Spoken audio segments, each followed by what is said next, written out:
Her voice remained steady, but there was pain in her eyes. At night, I felt lost. Even a dog that guards a house for years gets some affection. But to you, I was worth even less. How could you be so heartless? You pushed me out without hesitation. You made it clear I wasn't welcome. You looked at me with disgust, all because you thought I had nothing.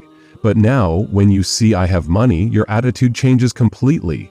You called me shameless, but after using me for so long, you threw me away without guilt. Who is really shameless here? You said I was disgusting, but look at yourselves. I gave and sacrificed for you, yet you only know how to take. And now, when I speak the truth, you say I'm being petty.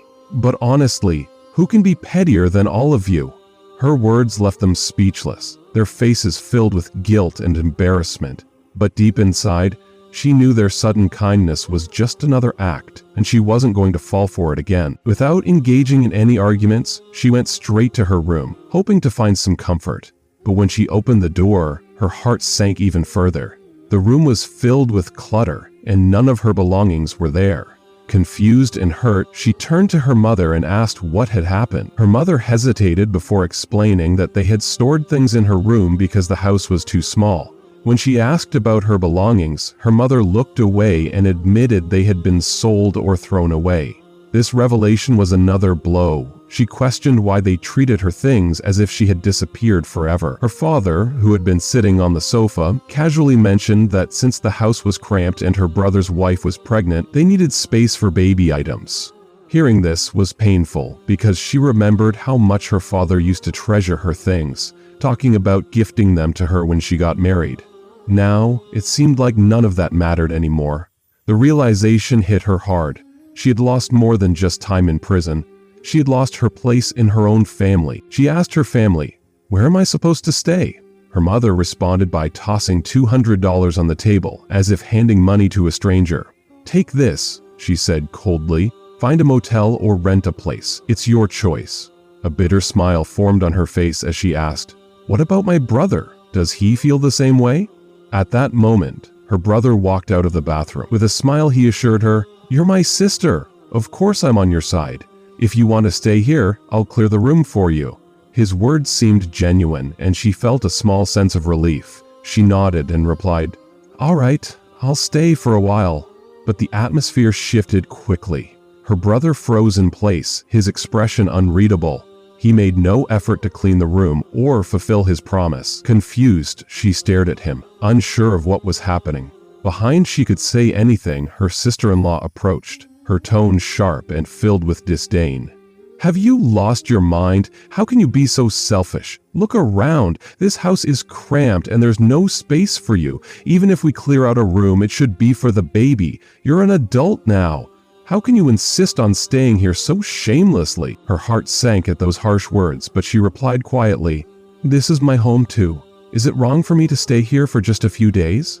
The sister-in-law's contempt deepened. "Your home?" she sneered. "This house belongs to your brother now. He's married and you're already 30. Why would you still want to live with your brother? Have some self-respect." She turned to her brother, hoping he would defend her, but he avoided her gaze and said nothing. Her mother looked at her with a dark expression, offering no support, while her father sat silently, smoking a cigarette, as if none of this mattered to him. At that moment, she felt completely isolated. The family's recent rush to transfer ownership of the house wasn't just about avoiding disputes. It was a way to push her out. Her voice trembled as she asked, "Have I done something wrong? Why are you all treating me this way?" The warmth and care her family once showed her seemed like a distant memory. The sister-in-law didn't hesitate to answer. "Before, you could earn money and support the family, so things were fine. But now, you're just an ex-convict. You can't find a decent job or a husband. Why should we care for you anymore? You'll only be a burden to us." Her chest tightened as the cruel words sank in. "So because I'm no longer useful, I mean nothing to you?" she asked, her voice filled with pain. Her mother finally spoke, though her words offered no comfort. "Another mouth to feed is too much for us. You'd be better off renting your own place and taking care of yourself instead of burdening us." The weight of her family's rejection crushed her spirit. She whispered, "A burden? Is that all I am to you now?" She looked at her mother with a pained expression and said, "You are the ones who begged me in tears to take the blame for my brother. You said I'd be the savior of this family, and you'd repay me no matter what. Now that I'm back without even drinking a glass of water at home, you suddenly see me as a burden?" Her voice trembled as she continued, "I've done so much for this family. I gave all my earnings, helped buy this house, and even went to prison for my brother. Don't I deserve at least a small place in my own home?" Her brother, who had been silent for a moment, spoke up. "I know you're upset, but do you think it was easy for us these past 2 years? Having a convict in the family brought shame on all of us. People whisper behind our backs. If you stay here, who knows what they'll say? Can't you think about us for once?"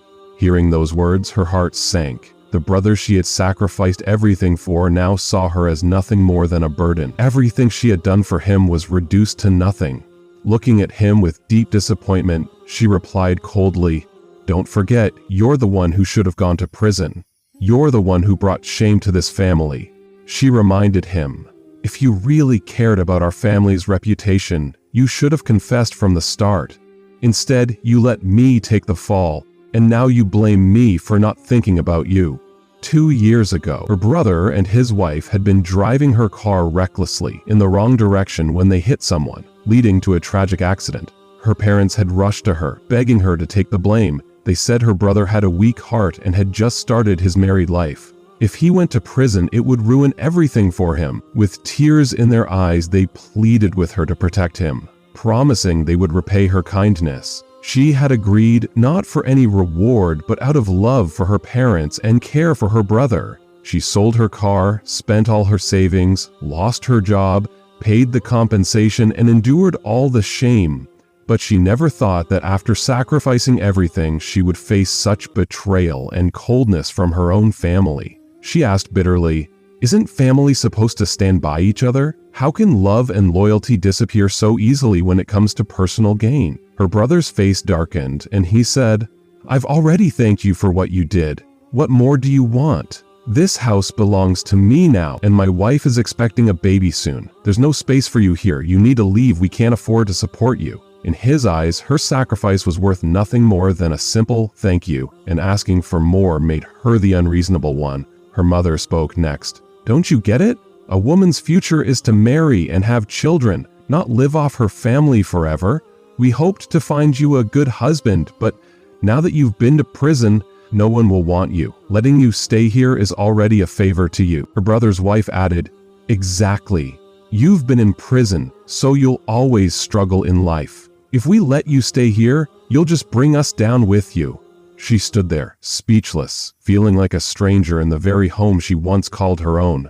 The woman rubbed her belly and spoke without mercy, while the man put out his cigarette and said coldly, "You're grown up now. It's time you understood the importance of contributing to the family instead of causing trouble." Each word felt like a sharp knife piercing her heart. Despite feeling deeply hurt, she tried to stay strong, but her eyes filled with tears. She looked at them and said in a hoarse voice, "No wonder none of you visited me even once during the 2 years I was in prison." She continued, "I thought you were just too busy to come, but now I understand. You only saw me as someone who could make money for you.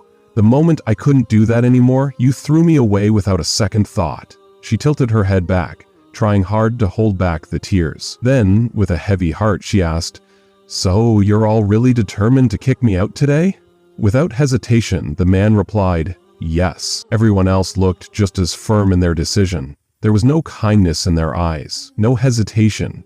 Realizing their true feelings, she nodded, feeling completely broken inside. "Fine, as you wish. From today we're done, and I hope you won't regret it." At that moment, she finally saw them for who they really were.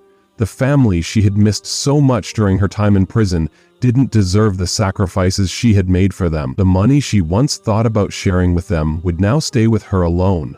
Without saying another word, she walked out the door and didn't look back. As she left, she heard the woman's bitter voice behind her.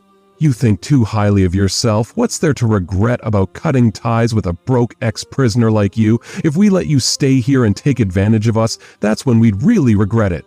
Walking away from that heartless home, she wandered the streets alone for hours, not knowing where to go. Eventually, she found a small hotel and decided to stay there for the night. Lying on the bed, she stared at the large amount of money in her bank account, lost in thought. She used to believe she had a happy family. She remembered how her father would comfort her when she had problems at work. Her mother used to bring her favorite soup to the office when she worked late. Her brother would pick her up when it rained. She had always felt like the most cherished member of the family. She used to wonder how some families could treat their daughters unfairly while favoring their sons.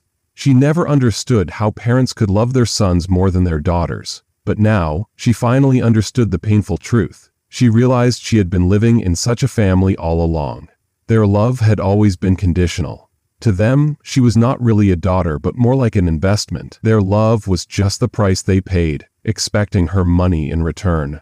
When she could earn money and provide them with a comfortable life, they treated her well and smiled at her warmly. But now that she had no job and no money, they only saw her as a burden, someone with no value left.